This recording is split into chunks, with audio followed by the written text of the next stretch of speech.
Hello everybody! Today we are at the Friedrich-Naumann Foundation for Freedom in Sofia, Bulgaria to meet its new regional director, Dr. Rainer Adam. I've heard that he is a long-term employee of the FNF with lots of experience. So let's go and find out something more about him.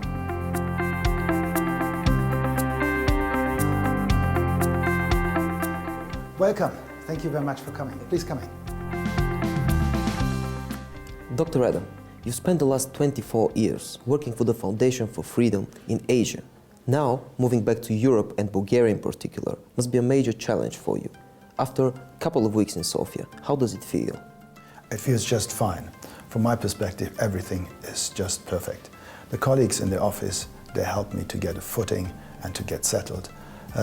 Of course, there's a lot to learn about Eastern Europe, and I look forward to an exciting time. You worked at the Food and Agricultural Organization of the United Nations before joining the FNF in 1990 to become a project director in China.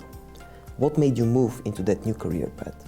Well, the foundation needed someone or wanted someone who could speak Chinese and who could understand Chinese culture and Chinese history. They wanted an agriculture policy expert to help with the rural transformation program in the northeast of China, in Harbin, in Manchuria.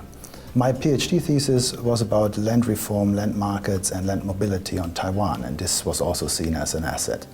About 2 years into my new job, the focus shifted to general economic reform, and we were concentrating on the transition from a socialist planning economy to a market system. I'm very proud of the fact that we were able to translate liberal classics into Chinese. We established the so-called Modern Western Thought series, which included works of von Mises, Bastia, Hayek and Popper, among others. Another stage of your career led you to Indonesia. Today, this is the third largest democracy on earth. 10 years is a long time to spend in a country. Tell us about the highlights of your work there. Well, I came in 1998, shortly after President Suharto was forced to resign and step down, and elections were called for 1999. That was a time of violent riots in Jakarta and other places with lots of victims. The Foundation's program concentrated on supporting democratic institutions, the establishment of parliamentary processes, of political parties, and later on we concentrated on supporting decentralization, decentralized government and good governance in this field.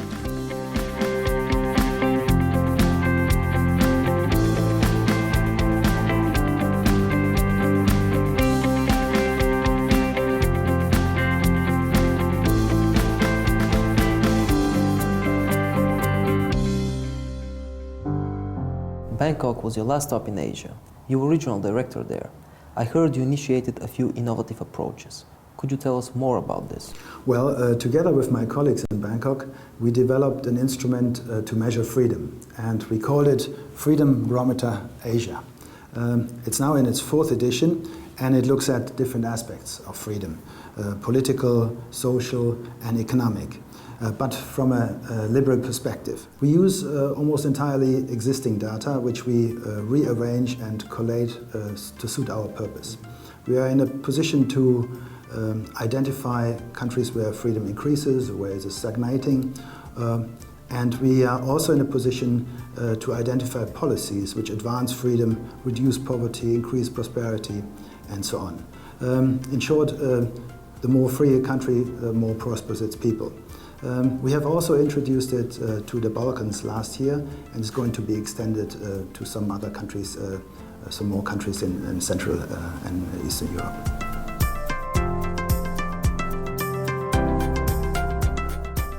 From your Facebook, we also learned about the democracy board game. You know, when I was in Bangkok, I was also project director for Thailand. And in Thailand, we worked with the Electoral Commission of Thailand since many years in the field of civic education. Together with some of our civil society partners, we developed a traditional board game for first-time voters and young people to understand democracy, the rules of democracy and democratic governance. But we have also worked on an English version and have introduced this English version to some of the neighboring countries. In summer this year, we have released apps for iPads and iPhones and Androids of this board game, and it looks like that. Sim Democracy, that's the front, the starting page. And we're going to bring it to an international audience in November this year when we will present it at the World Forum for Democracy in Strasbourg. Do you think your experience in Asia, which is a very different part of the world, is also relevant here in Central and Eastern Europe? Well, everywhere in the world human beings want to be free, and almost everywhere in the world this freedom is under threat. Especially post-socialist countries have problems to establish durable institutions, mechanisms and organizations which can effectively protect human rights and individual freedom.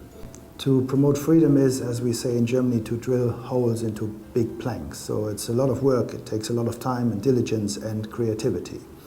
Here in the region I have a team of experienced project directors and colleagues from different countries who work hard and have a lot of experience in advancing the cause of freedom. So I guess together we will be able to achieve our mission. Rainer Adam, thank you for your time and a very interesting conversation. Great pleasure.